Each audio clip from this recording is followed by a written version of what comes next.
এনএমজে নার্সিংয়ের আজকের ভৌতবিজ্ঞানের প্রথম ক্লাস।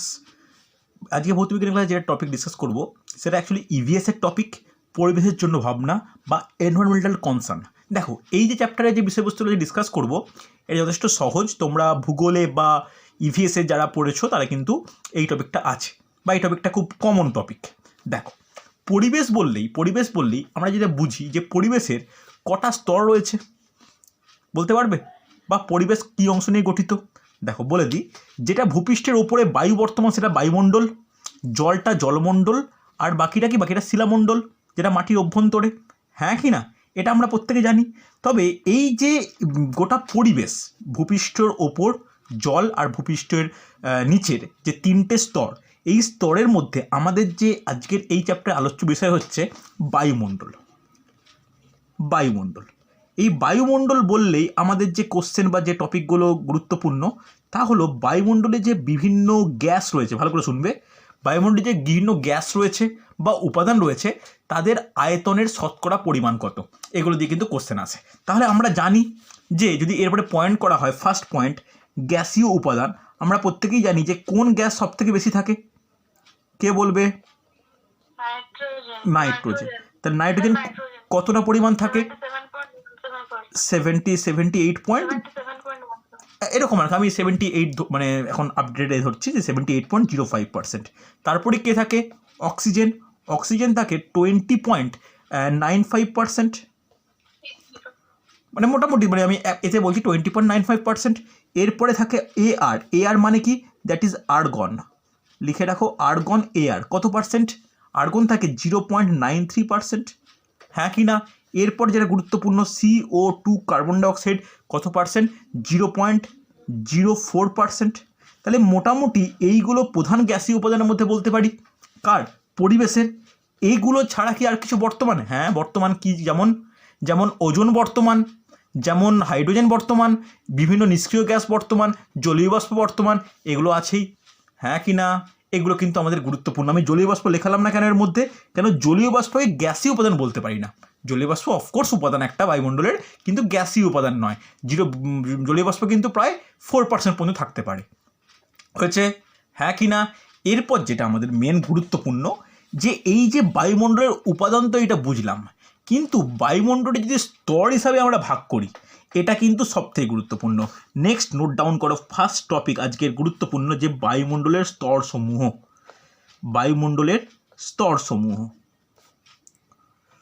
স্তরসমূহ। আমরা এটা একদম ক্লাস 8 থেকে বারবার প্রতিটা সাবজেক্টে, যে সাবজেক্টে সায়েন্স বলি, ভূগোল বলি, আমরা কিন্তু পড়ে আসছি। স্তর বললেই তাহলে প্রথমে কি বলতে পারি? আমরা স্তরটাকে যদি ধরে নিই এইটা ভূপৃষ্ঠ, এটা পৃথিবী বা ভূপৃষ্ঠ। তাহলে এই ভূপৃষ্ঠ থেকে আস্তে আস্তে যত ওপরের দিকে উঠছি, কি হচ্ছে? বিভিন্ন রকম স্তর বর্তমান উচ্চতা অনুসারে। হ্যাঁ কি না? এই যে স্তরগুলো বর্তমান, এই স্তরের প্রথম স্তরটার নাম কি? কে বলতে পারে? প্রথম স্তরটার নাম হচ্ছে ট্রপোস্ফিয়ার। হ্যাঁ কি না? ট্রপোস্ফিয়ারের পর কি? That is stratosphere. হ্যাঁ কি না? এটা একদম ছোটোবেলা থেকে আমাদের জানা জিনিস। ট্রপোস্ফিয়ার, তারপরে স্ট্র্যাটোস্ফিয়ার, তারপরে কি? মেসোস্ফিয়ার। হ্যাঁ কি না? মেসোস্ফিয়ারের পরে কি? মেসোস্ফিয়ারের পর থার্মোস্ফিয়ার। আমি ছোটো ছোটো করে নোট ডাউন করছি, প্রত্যেকটা পরপর লেখাবো। থার্মোস্ফিয়ারের পর কি? থার্মোস্ফিয়ারের পর হচ্ছে এক্সোস্ফিয়ার। তাহলে এই হলো এই যে দেখতে পাচ্ছ তোমরা, যে এই যে হাইট বাড়ার সঙ্গে সঙ্গে কীভাবে বৃদ্ধি পাচ্ছে, এইটা কিন্তু আমাদের প্রধান প্রত্যেকটা স্তর। এই স্তরের মধ্যে আমাদের কোশ্চেন কীরকম আসে বা আমাদের কোশ্চেন কীভাবে পড়তে হয়, ভালো করে শুনবে। যে এই যে প্রত্যেকটা স্তর ভূপৃষ্ঠ থেকে কতটা উচ্চতায় বর্তমান, এটা জানার দরকার। প্রতিটা স্তরের মধ্যে কি কি রয়েছে জানতে হবে, বা প্রতিটা স্তরের মধ্যে বিষয়বস্তু কী। যেহেতু আমরা একটা এন্ট্রান্স পরীক্ষার জন্য প্রিপারেশান নিচ্ছি, আমাদের কিন্তু একটু ছকের মতো করে লিখলে বেশি সুবিধা। ওকে, চলো তাহলে একটা ছক বানিয়ে লেখার চেষ্টা করি, দেখো পারা যায় কিনা। আচ্ছা, মোটামুটি এটা লিখে রাখো। ছবিটা কিন্তু মানে মুখস্থ করার জন্য ইম্পর্টেন্ট, যে troposphere, stratosphere, mesosphere, thermosphere, exosphere. কোনো অসুবিধা নেই? হ্যাঁ কি না? চলো, ফার্স্ট একটা ছক এরকমভাবে বানাবে। প্রথমে লিখবে স্তরের নাম, এখানে লিখবে স্তর। এই ছকের মধ্যে কিন্তু গোড়াটা আমরা নোট ডাউন করবো। তারপর লিখবে উচ্চতার পর লিখবে উষ্ণতা, উষ্ণতা মানে টেম্পারেচার, তারপর লিখবে চাপ, কি কি চাপ মানে বর্তমান, এরপর লিখবে গ্যাসীয় উপাদান, গ্যাসীয় উপাদান, ওকে, তারপর লিখবে যে হচ্ছে তথ্য, বিশেষ কিছু তথ্য। এই চারটে এরকমভাবে 1 2 3 4 5 6টা পয়েন্ট করো, পরপর 1 2 3 4 করে কিন্তু আমি নোট ডাউন করাবো। হচ্ছে 1 নম্বর তাহলে স্তরের নাম কি, দ্যাট ইজ ট্রপোস্ফিয়ার। ভালো করে নোট ডাউন করো, একদিনে এই চ্যাপ্টারটা শেষ করার টার্গেটে আছি আমি, জানি না হবে কিনা, দেখো হয় কিনা। ট্রপোস্ফিয়ার, ট্রপোস্ফিয়ার বলতে পারবে কতটা উচ্চতা পর্যন্ত বর্তমান ভূপৃষ্ঠ থেকে, বলা যাবে? জানা উচিত কিন্তু। ভূপৃষ্ঠ থেকে কতটা উচ্চতা পর্যন্ত বিস্তৃত, লিখে নাও ভূপৃষ্ঠ থেকে 12 কিলোমিটার, লিখে নাও ভূপৃষ্ঠ থেকে 12 কিলোমিটার, ওকে। এবার যেটা জানার দরকার উষ্ণতা, উষ্ণতা নোট ডাউন করবে যে 15 ডিগ্রি সেন্টিগ্রেড থেকে -56 ডিগ্রি সেন্টিগ্রেড, ওকে। তোমরা পরবর্তী ক্ষেত্রে লেখা হয়ে গেলে স্কেল দিয়ে দাগ টেনে নিও। চাপ, চাপ কত, দেখো চাপের আমরা দুটো পাল্লা লেখাবো, পাল্লা বলতে দুটো রেঞ্জ লেখাবো, একটা হচ্ছে ম্যাক্সিমাম, একটা হচ্ছে মিনিমাম। পয়েন্ট কিন্তু খুব গুরুত্বপূর্ণ। ম্যাক্সিমাম চাপ কত লিখে রাখো 1013 MB, এমবির ফুল ফর্ম কি, এমবির ফুল ফর্ম হচ্ছে লিখে রাখো মিলিবার, মেগাবাইট ভেবো না কিন্তু, মিলিবার। আর মিনিমাম কত, মিনিমাম হচ্ছে 100 MB, দ্যাট ইজ মিলিবার। লিখতে পেরেছো? গ্যাসীয় উপাদান, দেখো আমরা প্রথমেই যে গ্যাসীয় উপাদানের কথা বললাম, নাইট্রোজেন, অক্সিজেন, কার্বন ডাইঅক্সাইড বা তোমার হচ্ছে জলীয় বাষ্প, এগুলো প্রত্যেকটাই কি, এইগুলো প্রত্যেকটাই এই স্তরে বর্তমান, অর্থাৎ আমরা কিন্তু এই স্তরেই বসবাস করি, হ্যাঁ কি না? এটা তো বলতে অসুবিধা নেই যে ভূপৃষ্ঠের উপরে এই স্তরেই কিন্তু আমরা আছি, হ্যাঁ কি না? তাহলে তথ্য কি বলতে পারি, এখানে কি কি তথ্য আছে, তথ্য হিসাবে লিখে নাও। ফার্স্ট তথ্য যে জীবজগৎ বসবাস করে, হ্যাঁ কি না? জীবজগৎ বসবাস করে এই স্তরে। সেকেন্ড তথ্য কি বলবো, সেকেন্ড তথ্য কি বলা যায়, এই স্তরেই কি হয়, ঝড় বৃষ্টি বজ্রপাত ঘটে। H2O, H2O, H2O, H2O সেটা হচ্ছে ব্র্যাকেটে জি লিখলাম মানে জলীয় বাষ্প, ওকে। চল, জীবজগৎ বসবাস করে। এছাড়া বলতে পারি ঝড় বৃষ্টি বৃষ্টিপাত বজ্রপাত সমস্ত এইখানেই হয়, তাহলে এই জায়গাটায় কি বলা হয়, এটাকে বলা হয় ক্ষুব্ধমণ্ডল, হ্যাঁ কি না? এটা আমরা শুনেছি যে এটাকে ক্ষুব্ধমণ্ডল বলা হয়, কারণ ঝড় বৃষ্টি বজ্রপাত এই স্তরে হয়। হচ্ছে দুটো পয়েন্ট নোট ডাউন করেছো? এই দুটো পয়েন্ট কিন্তু ইম্পর্টেন্ট, আমি এইভাবে ছক করে করে পয়েন্ট লিখে যাব, যাতে তোমাদের মনে রাখতে সুবিধা হয়। দেখতে না পেলে বা কোনো অসুবিধা হলে বলবে আমাকে, ইয়েস অর নো, হয়েছে না হয়নি? চলো এরপরে নেক্সট তাহলে কি, নেক্সট 2 নম্বর নোট ডাউন করবে স্ট্র্যাটোস্ফিয়ার। স্যার চাপটা কি লিখেছেন? চাপটা হচ্ছে ম্যাক্সিমাম 1013 মিলিবার আর মিনিমাম হচ্ছে 100 মিলিবার, ঠিক আছে, কোনো অসুবিধা নেই। নেক্সট নোট ডাউন করো স্ট্র্যাটোস্ফিয়ার। স্ট্র্যাটোস্ফিয়ার দেখো ভালো করে বুঝবে, উচ্চতার রেঞ্জটা ভূপৃষ্ঠ থেকে 12 কিলোমিটার, ভূপৃষ্ঠ থেকে 12 কিলোমিটার, তাহলে এর কত হবে, এর নোট ডাউন করবে 12 থেকে 50 কিলোমিটার, অসুবিধা নেই, এর 12 থেকে 50 কিলোমিটার, কোনো কোনো জায়গায় 45ও থাকে। নোট ডাউন করো 12 কিমি থেকে 50 কিমি, ওকে। উষ্ণতা কতটা, দেখো উষ্ণতা যেখানে 56 এখানে শেষ হয়েছে, এখানে তাহলে 56 থেকে শুরু হবে, তাহলে -56 ডিগ্রি সেন্টিগ্রেড থেকে খুব ইম্পর্টেন্ট 0 ডিগ্রি সেন্টিগ্রেড, অসুবিধা নেই, -56 ডিগ্রি সেন্টিগ্রেড থেকে 0 ডিগ্রি সেন্টিগ্রেড। এরপরে চাপ, ম্যাক্সিমাম চাপ কত, ম্যাক্সিমাম চাপ হচ্ছে 1000 মিলিবার, মিনিমাম চাপ হচ্ছে 1 মিলিবার, ওকে, অসুবিধা নেই। গ্যাসীয় উপাদান কি, গ্যাসীয় উপাদান এখানে 3টে উপাদান বর্তমান, নাইট্রোজেন, অক্সিজেন, ওজোন, হ্যাঁ কি না? নাইট্রোজেন, অক্সিজেন, ওজোন, বোঝা গেছে? কোনো অসুবিধা হলে বলবে আমাকে। নাইট্রোজেন 1000 বললেন না 100?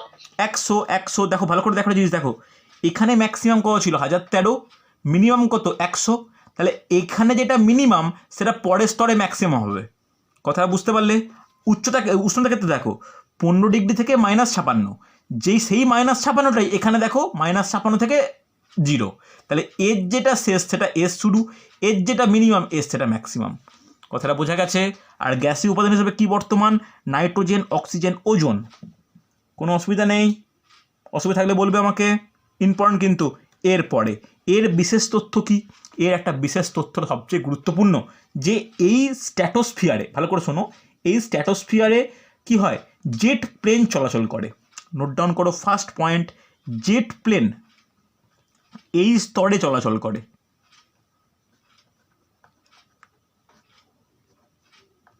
ওকে, 2 নম্বর পয়েন্ট। বলো। উপরে 2 নাম্বারের ফার্স্টেরটা বলে দেবেন একটু? কোনটা বলো তো? উপরে তথ্যের 2 নাম্বারের প্রথম ওই লাইন। ক্ষুব্ধমণ্ডল, ঝড়, বৃষ্টি, বজ্রপাত এই স্তরে হয়। ঠিক আছে, চলো নেক্সট। এতে নোট ডাউন করবে, তথ্যে নোট ডাউন করো যে জেট প্লেন এই স্তরে চলাচল করতে পারে। নেক্সট যেটা গুরুত্বপূর্ণ, যে এই স্তরে ওজোন গ্যাস দ্বারা পূর্ণ একটি বিশেষ স্তর বর্তমান, যাকে কি বলা হয়? ওজোনোস্ফিয়ার। হ্যাঁ কি না? নোট ডাউন করো যে এই স্তরে ওজোনোস্ফিয়ার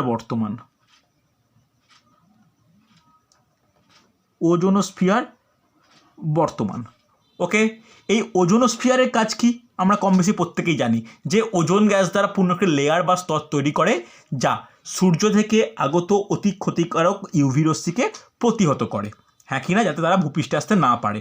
বর্তমানে গ্লোবাল ওয়ার্মিংয়ের ফলে এই ওজোন স্তর আস্তে আস্তে দুর্বল বা পাতলা হয়ে যাওয়ার কারণে প্রচুর পরিমাণে ক্ষতিকারক ইউভি রে আমাদের ভূপৃষ্ঠে এসে পৌঁছাচ্ছে, যার দরুন কিন্তু জীবজগতের মধ্যে একটা বিরাট একটা শারীরবৃত্তীয় পরিবর্তন ঘটছে, শারীরবৃত্তীয় বিভিন্ন রোগ সৃষ্টি হচ্ছে। হ্যাঁ কি না? এই ব্যাপারটা আমরা কম বেশি জানি কিন্তু। হচ্ছে, চলো তাহলে স্ট্র্যাটোস্ফিয়ারের পরের অংশ কি? স্ট্র্যাটোস্ফিয়ারের পরের স্তরের নাম কি বলো? মেসোস্ফিয়ার।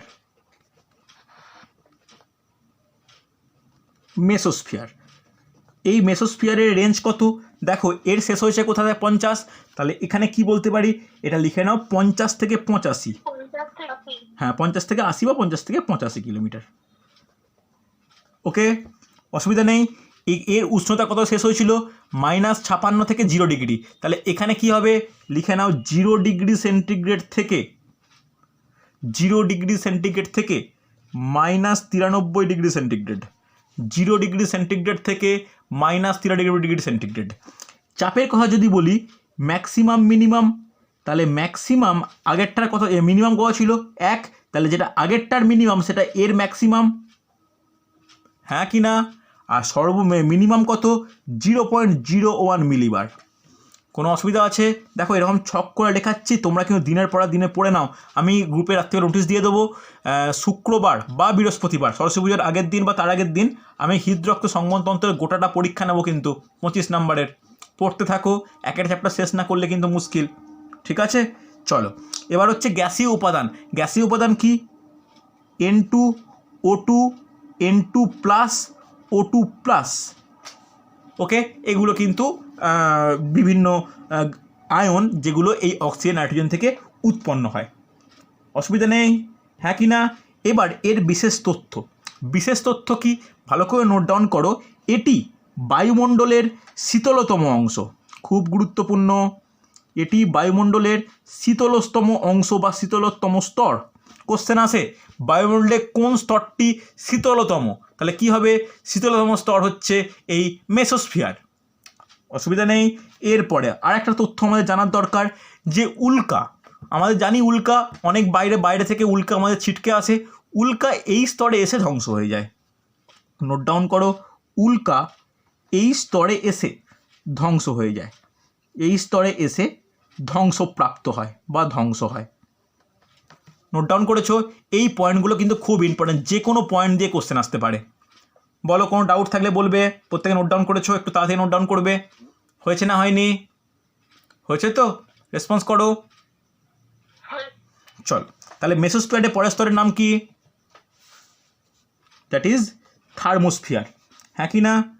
নোট ডাউন করো, থার্মোস্ফিয়ার। তাহলে তোমরা নিশ্চয়ই ট্রেন্ডটা বুঝতেই পারছো। তাহলে এখানে 50 থেকে 85, তাহলে এর পরেরটা কত হবে?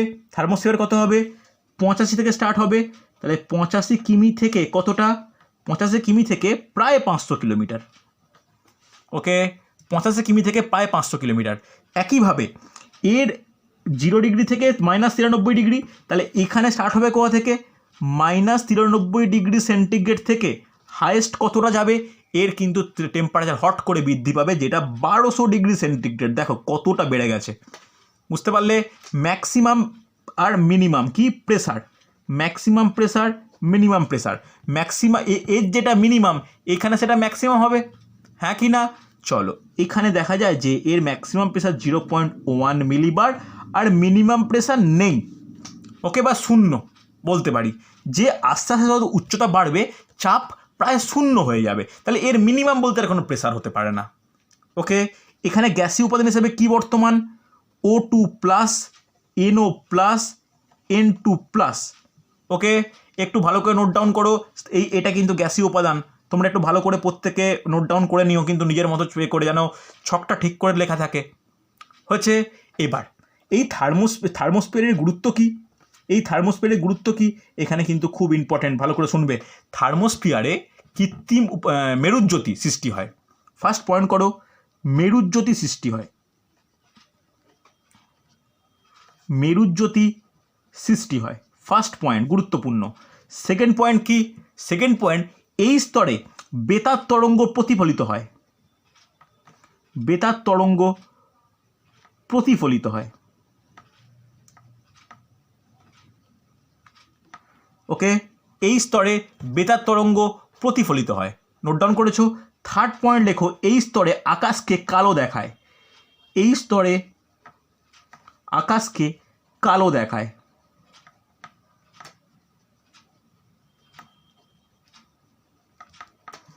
নোট ডাউন করেছো? তাহলে এই 3টে পয়েন্ট গুরুত্বপূর্ণ। বলো, কোনো ডাউট থাকলে বলবে আমাকে। প্রত্যেকে নোট ডাউন করেছো কিনা জানাও। আলোলিকা নোট ডাউন করেছো? সুজাতা, সালমা নোট ডাউন করা হয়েছে? দীপঙ্কর কোনো অসুবিধা নেই, নোট ডাউন করতে পেরেছো? মধুমিতা,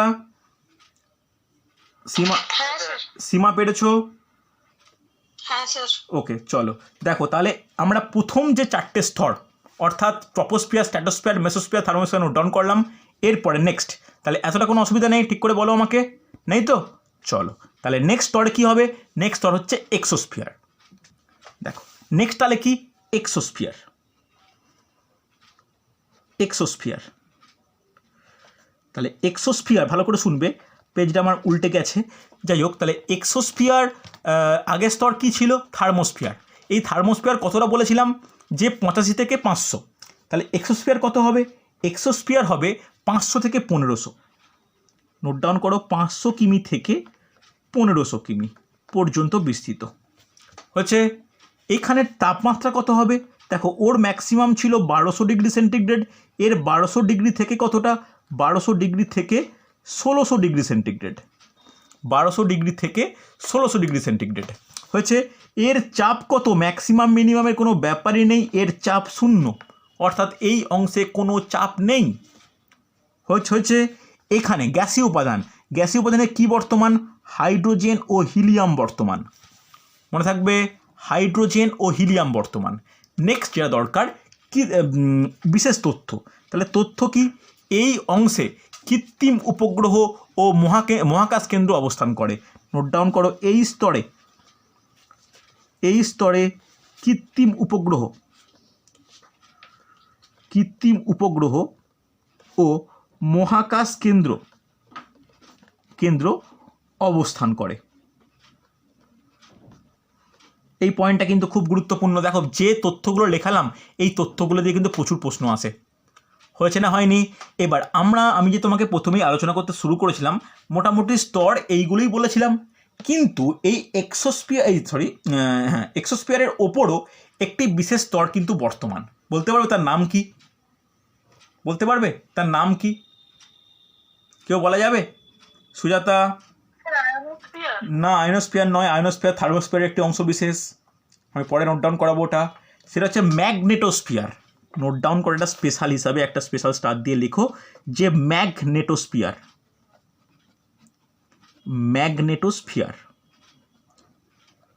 ওকে, এই ম্যাগনেটোস্ফিয়ার কি আগের স্তর অর্থাৎ এক্সোস্ফিয়ার 1500 কিলোমিটার পর্যন্ত হয়েছে। এখানে নোট ডাউন করবে 1500 কিমি থেকে একদম সর্বোচ্চ স্তর অর্থাৎ 10,000 কিমি পর্যন্ত বিস্তৃত। ওকে, 1500 কিমি থেকে 10,000 কিমি পর্যন্ত বিস্তৃত। এর উষ্ণতা কোনো সঠিক তথ্য এখনও পাওয়া যায়নি। নোট ডাউন করো, সঠিক তথ্য পাওয়া যায়নি, অর্থাৎ এখনও পর্যন্ত এই সর্বোচ্চ স্তরে গিয়ে রিসার্চ বা কোনো ডেটা কালেক্ট করা পসিবল হয়নি। ওকে, অসুবিধা নেই। চলো, এখানে চাপ কি? একইভাবে যত উচ্চতা পৌঁছে গেছি এখানে চাপ কিন্তু পুরোপুরিভাবে শূন্য হয়েছে। গ্যাসীয় উপাদান, এই স্তরে এত উচ্চতায় কোনো গ্যাস থাকা সম্ভব নয়। মূলত ইলেকট্রন ও প্রোটন অবস্থান করে। নোট ডাউন করো, মূলত প্রোটন ও ইলেকট্রন অবস্থান করে। প্রোটন ও ইলেকট্রন অবস্থান করে। ওকে, এর বিশেষ তথ্য কী বলতে পারি? লিখে নাও, ভূ চৌম্বক ক্ষেত্রের উৎস। লিখে নাও, ভূ চৌম্বক ক্ষেত্রের উৎস। ওকে, তাহলে এই স্তরটি কি? এই স্তরটি হলো ভূ চৌম্বক ক্ষেত্রের উৎস বিশেষ। কোনো অসুবিধা নেই, হ্যাঁ কি না? দেখো, তাহলে এই টাইপটা আমাদের একটু ভালো করে জেনে নেওয়া দরকার। কোনো ডাউট থাকলে বা কোনো সমস্যা থাকলে বলবে আমাকে, হ্যাঁ কি না? হয়েছে? বলো, কোনো ডাউট নেই? এই গেল প্রথম আমার টপিক, যেখানে আমরা বায়ুমণ্ডলের বিভিন্ন স্তর নিয়ে আলোচনা করলাম। এরপরে এখনও আমাদের দুটো স্তর নিয়ে জানতে হবে। তার মধ্যে 1 নম্বর স্তর হেডিং করো একটু, মানে এই যে এগুলো মেন স্তর, তার আবার সাব ভাগ হেডিং করবে ওজোনোস্ফিয়ার। ফার্স্ট হেডিং করো ওজোনোস্ফিয়ার। ওকে, কেউ বলতে পারে ওজোনোস্ফিয়ার কোন স্তরের অংশ? আমি এক্ষুনি বলে দিয়েছিলাম। বলো, ওজোনোস্ফিয়ার কোন স্তরের অংশ বিশেষ? বলো।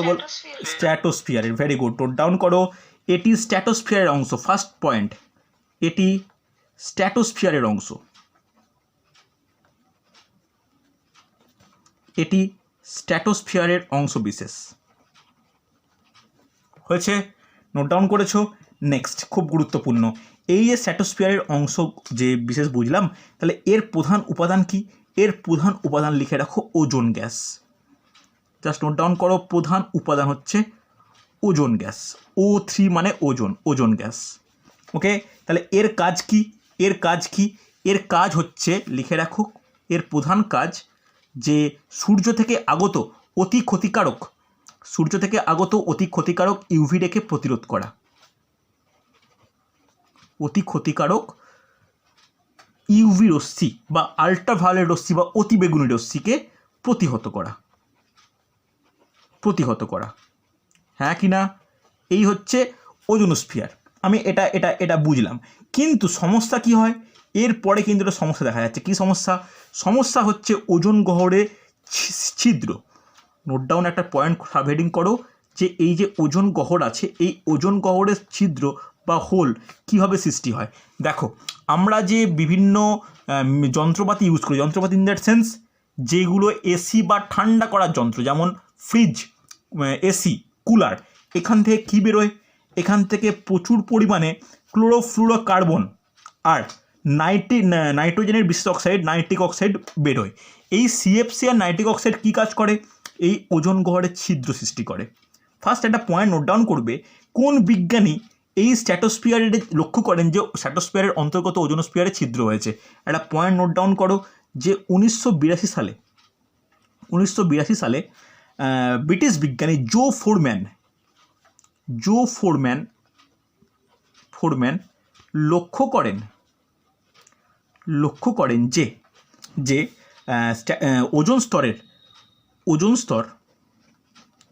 ওজোন স্তর ধীরে ধীরে পাতলা হচ্ছে। ওকে, তাহলে এর কারণ হিসাবে কি উল্লেখ করা হয়েছে যে কেন পাতলা হচ্ছে? এই কারণ হিসাবে দুটো গ্যাসের কথা বা দুটো প্রধান দায়ী যৌগের কথা বলা হয়েছে। 1 নম্বরকে ক্লোরোফ্লুরোকার্বন, খুব গুরুত্বপূর্ণ, কিন্তু কোশ্চেন তো আসেই, যাকে কি বলা হয় আমরা? CFC। ওকে, আর সেকেন্ড কি, সেকেন্ড হচ্ছে nitric oxide, NO, nitric oxide, nitric oxide NO। ওকে, এই দুটো কিন্তু প্রধানভাবে দায়ী কিসের জন্য, এই ওজোন স্তরের ছিদ্রের জন্য। এই ছিদ্রের কথা কে লক্ষ্য করেন, ছিদ্রের কথা লক্ষ্য করেন কিন্তু জো ফোরম্যান। এগুলো কিন্তু খুব গুরুত্বপূর্ণ। হয়েছে না হয়নি, হ্যাঁ কি না, বোঝা গেছে? কোনো অসুবিধা থাকলে বলবে আমাকে। এরপরে যেটা আমাদের একটা এক্সট্রা পয়েন্ট হিসেবে জানার দরকার, যে ওজোন স্তরে তো একটা ওজোন স্তর তো বর্তমান, তাহলে ওজোন স্তর পাতলা হচ্ছে এটা আমরা কি করে বুঝবো? দেখো, পাতলা হচ্ছে মানে ঘনত্ব কমছে, তাহলে কোনোভাবে একটা ওজোন স্তরের ঘনত্ব একটা বিশেষভাবে পরিমাপ করা হয়। বলতে পারবে কোন এককের সাহায্যে ওজোন স্তরের ঘনত্ব পরিমাপ করা হয়? বলতে পারবে? নোট ডাউন করো, ওজোন স্তরে ঘনত্বের একক ডবসন ইউনিট। নোট ডাউন করবে, ওজোন স্তরের ঘনত্বের একক, ওজোন স্তরে ঘনত্বের একক কি? ডবসন একক বা ডবসন ইউনিট, ডবসন একক বা যাকে ইংলিশে বলা হয় ডবসন ইউনিট, ডবসন ইউনিট বা শর্ট ফর্মে DU। ওকে, এটা হলো ওজোন স্তরের ঘনত্বের একক। কোনো অসুবিধা হলে বলবে আমাকে। বোঝা গেছে? এই পয়েন্টগুলো কিন্তু খুব ইম্পর্টেন্ট। তাহলে ভালো করে একটা জিনিস জেনে নাও, যে ছিদ্র হচ্ছে, পাতলা হচ্ছে, যেটা মানব সভ্যতার ওপর একটা ক্ষতি সৃষ্টি করতে পারে, তাহলে সেটাকে একটা কোনো কিছু বন্ধ করা প্রয়োজন। এই বন্ধ করার জন্য যে বিশেষ চুক্তি করা হয়, সেই চুক্তি কী নামে পরিচিত বলতে পারবে? এটা কিন্তু খুব ইম্পর্টেন্ট। নোট, হ্যাঁ একদম very good, Montreal protocol. Note down করে নাও next point, Montreal protocol, Montreal protocol, Montreal protocol call. এই মন্ট্রিল প্রোটোকল কি? ভালো করে শোনো, যে এই মন্ট্রিল প্রোটোকল কত সালে হয়? এটা হচ্ছে 1987 সালে এই মন্ট্রিল প্রোটোকল হয়। এখানে কি বলে? এখানে বলা হয়েছে যে 50% CFCর ব্যবহার কমাতে হবে। CFC বলতে ক্লোরোফ্লোরোকার্বন, এর ব্যবহার কমাতে হবে। এই একমাত্র ব্যবহার কমানোটাই হচ্ছে এই ওজোন স্তরকে রক্ষার একমাত্র উপায়, হ্যাঁ কি না? এখানে তো সম্ভব না যে আর্টিফিশিয়াল ওয়েতে স্ট্র্যাটোস্ফিয়ারে গিয়ে ওজোন গ্যাস পুট করা, এ তো পসিবল নয়। ব্যবহার কমানো ছাড়া আর কোনো কিছু সম্ভব নয়। বুঝতে পারলে? তাহলে এই মন্ট্রিল প্রোটোকল আর একটা বিশেষ নাম আছে, যাকে বলা হয় বহুদেশীয় চুক্তি, বহুদেশীয় চুক্তি। ওকে, যেখানে বহু দেশ এই চুক্তিতে আবদ্ধ হয়, যে বিশ্বের পরিবেশের সুষমতা বজায় রাখার জন্য বা জীবজগৎকে এই একটা গভীর প্রবলেম থেকে দূর করার জন্য এই প্রোটোকল ইম্পর্টেন্ট, যেখানে CFCর ব্যবহার কমানোর মাধ্যমেই ওজোন স্তরটা একটা ঠিকঠাক হবে, হ্যাঁ কি না? কোনো অসুবিধা থাকলে বলবে আমাকে। ইয়েস অর নো লেখা হয়েছে প্রত্যেকের? কোনো ডাউট থাকলে বলো। তাহলে এই গেল হচ্ছে ওজোন স্তর বা ওজোন স্ফিয়ার। এরপরে আমরা যে স্ফিয়ার নিয়ে আলোচনা করব বা যে স্তর একটা সাব ইউনিট আলোচনা করব, সেটা হচ্ছে আয়নোস্ফিয়ার। নেক্সট হেডিং করো, আয়নোস্ফিয়ার। আয়নোস্ফিয়ার, এই আয়নোস্ফিয়ার কোন স্তরের অংশ? কেউ বলতে পারবে এই আয়নোস্ফিয়ার কোন স্তরের অংশ? বলা যাবে? এটা হচ্ছে থার্মোস্ফিয়ারের অংশ। মনে থাকবে, লিখে নাও, এটি থার্মোস্ফিয়ারের অংশ, এটি থার্মোস্ফিয়ারের অংশ। যেমন স্ট্র্যাটোস্ফিয়ারের অংশ হচ্ছে ওজোনোস্ফিয়ার, আর থার্মোস্ফিয়ারের অংশ কি? থার্মোস্ফিয়ারের অংশ হচ্ছে আয়নোস্ফিয়ার। অসুবিধা নেই। এটা কত থেকে কত কিলোমিটার পর্যন্ত বিস্তৃত? লিখে রাখো, 80 কিলোমিটার থেকে 400 কিলোমিটার পর্যন্ত বিস্তৃত। হয়েছে? নোট ডাউন প্রত্যেকে করেছো? এবার যেটা জানার দরকার, কেন একে আয়নোস্ফিয়ার বলা হয়? তাহলে এই অংশে গ্যাসগুলি আধানযুক্ত কণা ও আয়নিত গ্যাস দ্বারা এই স্তর গঠিত। লিখে নাও, এই স্তরটি আয়নিত গ্যাস ও আধানযুক্ত কণা দ্বারা গঠিত। আয়নিত গ্যাস ও আধানযুক্ত কণা দ্বারা গঠিত, ও আধানযুক্ত কণা দ্বারা গঠিত। ওকে, এই কারণে কি বলতে পারি? এই কারণে এই স্তরটির নাম কি? এই কারণে এই স্তরটির নাম হচ্ছে আয়নোস্ফিয়ার। বলো কোনো ডাউট আছে কি না? তাহলে দেখো আমরা বায়ুমণ্ডলের স্তরের ওপর, ভালো করে শোনো, বায়ুমণ্ডলের স্তরের ওপর যে কটা পয়েন্ট বা যে টপিকগুলো আমার বলার দরকার সেটা কিন্তু আমি নোট ডাউন করলাম। ভালো করে বলো, কোনো সমস্যা থাকলে বা কোনো কিছু থাকলে বলো, বা কোনো ডাউট থাকলে, কোনো প্রশ্ন থাকলে জিজ্ঞাসা করো। কোনো প্রশ্ন আছে? Yes or no? হ্যাঁ কি না আছে কি বলো, যারা আছো কোনো ডাউট থাকলে, কোনো প্রশ্ন থাকলে বলো। দীপঙ্কর বোঝা যাচ্ছে? মধুমিতা? ওকে ওকে, চলো তাহলে নেক্সট পয়েন্ট হেডিং করো যে green house effect. Next point heading করো গ্রিন হাউস এফেক্ট। দেখো ইভিএস নিয়ে যারা পড়েছো বা যাদের ইভিএস পড়ার দরকার, যে কোনো পরীক্ষার জন্য তো গুরুত্বপূর্ণ, সেখানে কিন্তু এই টপিকটা ইম্পর্টেন্ট। নোট ডাউন করবে গ্রিন হাউস এফেক্ট। দেখো এই গ্রিন হাউস এফেক্টটা কি, কেউ বলতে পারবে যে গ্রিন হাউস এফেক্টটা কি? বলা যাবে গ্রিন হাউস এফেক্ট কি? কে বলতে পারে দেখি? বলো, নিজের ভাষায় বলো না, শুনি না, কি আছে? ভুল ঠিকের তো কোনো ব্যাপার নেই, আমি তো কাউকে কোনো কিছু বলবো না, এমনি বলো যে গ্রিন হাউস এফেক্টটা কী, বলা যাবে? চেষ্টা করো, পারবে। দেখো গ্রিন হাউস এফেক্ট বলতে কি বলতে পারি আমরা, যে প্রাকৃতিক প্রক্রিয়ায় ভূপৃষ্ঠ সংলগ্ন বায়ুমণ্ডলে যে সমস্ত গ্যাস বর্তমান, তা পৃথিবীপৃষ্ঠ থেকে যে অবলোহিত রশ্মি যেগুলো শোষণ করে পৃথিবীকে বায়ুমণ্ডলকে উত্তপ্ত রাখে এবং জীবকুলের বেঁচে থাকতে অনুকূল পরিবেশ সৃষ্টি করে, তাকেই বলি গ্রিন হাউস এফেক্ট। তাহলে এই এফেক্টটা আমাদের জন্য ক্ষতিকর কি ক্ষতিকর নয়? অবশ্যই ক্ষতিকর। কেন? দেখো ভালো করে শোনো, এগুলো যখন এই কোনো ক্ষেত্রে যদি গ্রিনহাউস গ্যাসের দ্বারা শোষিত তাপমাত্রা বেড়ে যায়, তাহলে গ্লোবাল ওয়ার্মিংয়ের সৃষ্টি হয়, যাকে আমরা কি বলি? বিশ্ব উষ্ণায়ন। হ্যাঁ কি না? এই বিশ্ব উষ্ণায়নের দরুন কি হতে পারে? বিশ্ব উষ্ণায়নের দরুন যে সুমেরু ও কুমেরু, এখানে বরফ রয়েছে, বরফ গলতে পারে। বরফ গললে কি হয়? বরফ গললে সমুদ্রের জলস্তর বাড়বে, সমুদ্র ও নদী তীরবর্তী যে শহর ও সভ্যতাগুলো রয়েছে সেগুলো কিন্তু সমস্যা ক্রিয়েট হতে পারে এই গ্লোবাল ওয়ার্মিংয়ের দরুন। কথাটা বুঝতে পারলে? যেটাকে বলতে পারি যে এটাকে আমাদের প্রতিরোধ করার প্রয়োজন। তাই এখন মোটামুটি আমরা অনেকটাই সব দিক থেকে অনেকটাই সচেতন হয়েছি, যার দরুন গ্লোবাল ওয়ার্মিং মোটামুটি কন্ট্রোলে। হ্যাঁ, সব ক্ষেত্রে কন্ট্রোল বলতে পারবো না, অনেকটাই কন্ট্রোলে।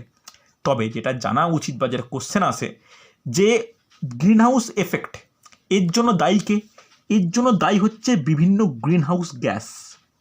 কোশ্চেন সব থেকে বেশি এটা দেখা আসে, বিভিন্ন গ্রিন হাউস গ্যাস। বলতে পারবে গ্রিন হাউস গ্যাসগুলোর মধ্যে কার সব থেকে বেশি ভূমিকা রয়েছে? কার সব থেকে গুরুত্বপূর্ণ? সব থেকে গুরুত্বপূর্ণ, ভালো করে শুনে রাখো, এই নোটটা, এই পয়েন্টটা নোট ডাউন করো।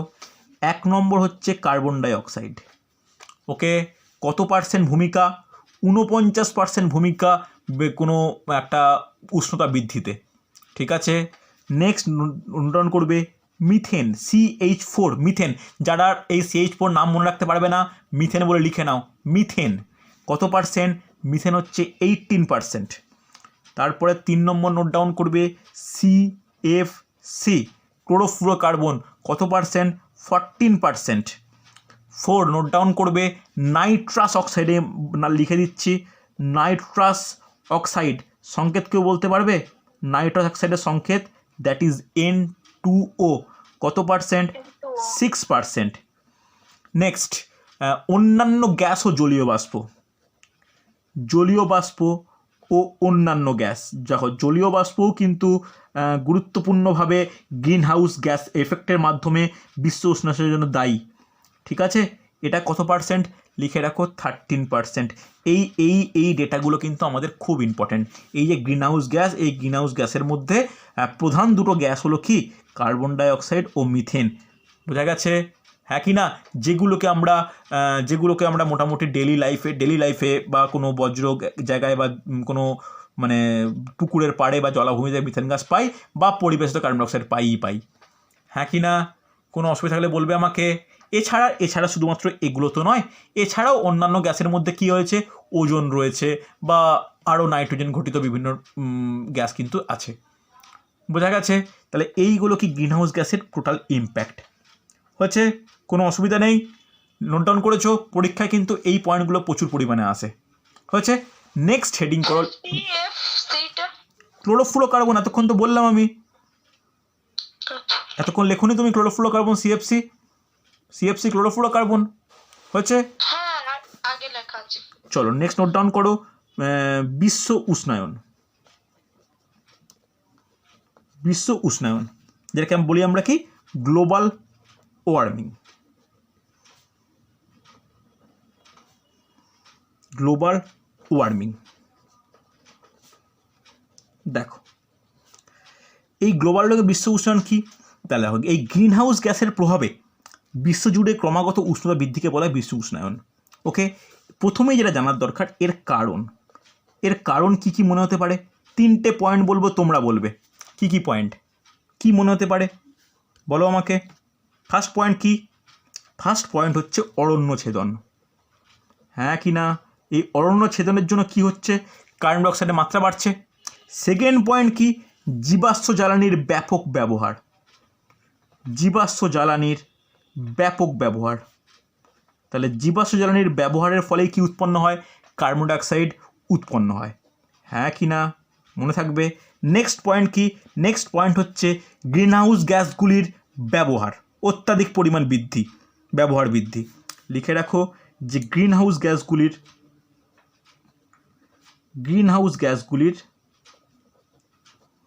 ব্যবহার বৃদ্ধি। ওকে, ব্যবহার বৃদ্ধি বলে ওদের মাত্রা বৃদ্ধি বলে উষ্ণতা বৃদ্ধি। এই গেল কারণের পরে যেটা জানার দরকার যে প্রভাব বা ফলাফল কি হতে পারে, প্রভাব কি পড়তে পারে আমাদের মানব জগতের ওপর, যেটা প্রথমেই বললাম 1 নম্বর পয়েন্ট মহাপ্লাবন। হ্যাঁ কি না? কেন মহাপ্লাবনের কথা বললাম আমি বুঝতেই পারি, উষ্ণতা বৃদ্ধির সঙ্গে সঙ্গে মেরু অঞ্চলে বরফের যে হিমবাহ বা স্তূপ গলে যাবে, জলস্ফীতি ঘটবে, মহাপ্লাবন ঘটতে পারে। হ্যাঁ কি না? হয়েছে। চলো এবার লিখে নাও বহু বাস্তুতান্ত্রিক উপাদানের বিলুপ্তিকরণ। লিখে নাও বহু বাস্তুতান্ত্রিক উপাদানের বিলুপ্তি। হ্যাঁ কি না? উপাদানের বিলুপ্তি। নোট ডাউন করেছো? ইম্পর্টেন্ট পয়েন্ট কিন্তু। তারপরের পয়েন্ট নোট ডাউন করবে, এটা কিন্তু খুব ইম্পর্টেন্ট, যে সাইক্লোন টর্নেডোর বিধ্বংসী আকার। নোট ডাউন করো, সুপার সাইক্লোন টর্নেডোর বিধ্বংসী আকার। দেখো আমরা দেখতেই পাচ্ছি এটা, যে বর্তমানে যখনই কোনো ঘূর্ণিঝড় বা কোনো কিছু হয় তখন কিন্তু সেটা বিরাট আকার ধারণ করে। তাহলে এই সুপার সাইক্লোন টর্নেডো বিধ্বংসকার দায়ীকে? এর জন্য দায়ী হচ্ছে গ্লোবাল ওয়ার্মিং। নোট ডাউন করেছো প্রত্যেকে? ইয়েস অর নো রেসপন্স করবে, বলো প্রত্যেকে। হয়েছে না হয়নি? দেখো তাহলে আজকে আমি কি কি পড়ালাম প্রথম থেকে একবার রিভাইজ করে দিই। আজকে প্রথম টপিক ছিল বায়ুমণ্ডলের উপাদানগুলো বললাম। স্তর, সব থেকে বেশি কোশ্চেন হয় স্তর দিয়ে। স্তরের কিন্তু আমি 6টা স্তর পুরোপুরিভাবে প্রত্যেকটা চাপ, উষ্ণতা, বিশেষ তথ্য দিয়ে আমি নোট ডাউন করিয়েছি। তারপরে নোট ডাউন করলাম হচ্ছে ওজোন স্পিয়ারের পর আয়নোস্পিয়ারের পর হচ্ছে গ্রিনহাউস এফেক্ট, গ্রিনহাউস গ্যাস, বিশ্ব উষ্ণায়ন। হয়েছে। তাহলে দেখো আজকে কিন্তু এই চ্যাপ্টারটা আমি অর্ধেক কমপ্লিট করলাম। পরের ক্লাসে এই পরিবেশের জন্য ভাবনা বা এনভায়রনমেন্টাল কনসার্নের আমি নেক্সট পার্ট, সেখানে পরিচলন স্রোত, ঘূর্ণিঝড় এইসব আলোচনা করার পরে বিভিন্ন শক্তির ব্যবহার, যে শক্তিগুলো অচিরাচরিত শক্তি যা দূষণের মাত্রা কমায়, সেইগুলো কিভাবে ব্যবহার করা উচিত বা সেগুলোর জন্য কোন কোন শক্তি প্রয়োজন বা কোথায় কোথায় উল্লেখযোগ্য ভূমিকা রয়েছে, বা বিভিন্ন যে জ্বালানি আমরা ব্যবহার করি সেই জ্বালানিগুলোর তাপন মূল্য কত করে, এগুলো কিন্তু খুব গুরুত্বপূর্ণ। এবং কেন জীবাশ্ম জ্বালানির পরিবর্তে আমরা অন্যান্য শক্তি ব্যবহার করা উচিত, সেইগুলো কিন্তু পরের দিন ডিসকাস করব। ঠিক আছে? খুব সম্ভবত পরের ক্লাস নেব আমি হচ্ছে বুধবার বা বৃহস্পতিবার। ঠিক আছে? এই সরস্বতী পুজো পর্যন্ত আমি তোমাদের ক্লাসের আগে থেকে আপডেট দিয়ে নেব। সরস্বতী পুজো সপ্তাহটা মিটে গেলে আমি তোমাদের রুটিন দিয়ে দেবো, সেই রুটিন অনুযায়ী প্রত্যেকদিন ক্লাস হবে। ওকে, চলো তোমরা কিন্তু 6টা টপিকের খাতা আলাদা বানিও।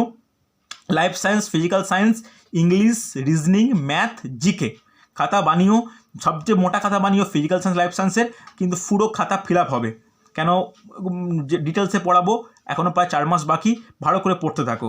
আর বৃহস্পতিবার বা শুক্রবার মোস্ট প্রবলেম ডেটটা বলে দিচ্ছি একটু পরে, যেখানে তোমাদের লাইফ সায়েন্সের ওপর রক্ত সংবহনতন্ত্রের পরীক্ষা নেব। ঠিক আছে? আমি নোট পাঠিয়েছি, তার সঙ্গে তোমাদের হচ্ছে রয়েছে নোটের সঙ্গে সঙ্গে আমি 3টে ক্লাস নিয়েছি। 3টে ক্লাসের নোট প্লাস আমার দেওয়া নোট প্লাস তোমাদের নিজস্ব বই টই পড়বে যা আছে, পরীক্ষা নেব কিন্তু আমি বৃহস্পতিবার, অনলাইন পরীক্ষা। বলতে পারবে না যে কারোর পড়া হয়নি বা কিছু, কেন প্রত্যেকেই ব্যাচে প্রথম থেকেই জয়েন করেছিলে।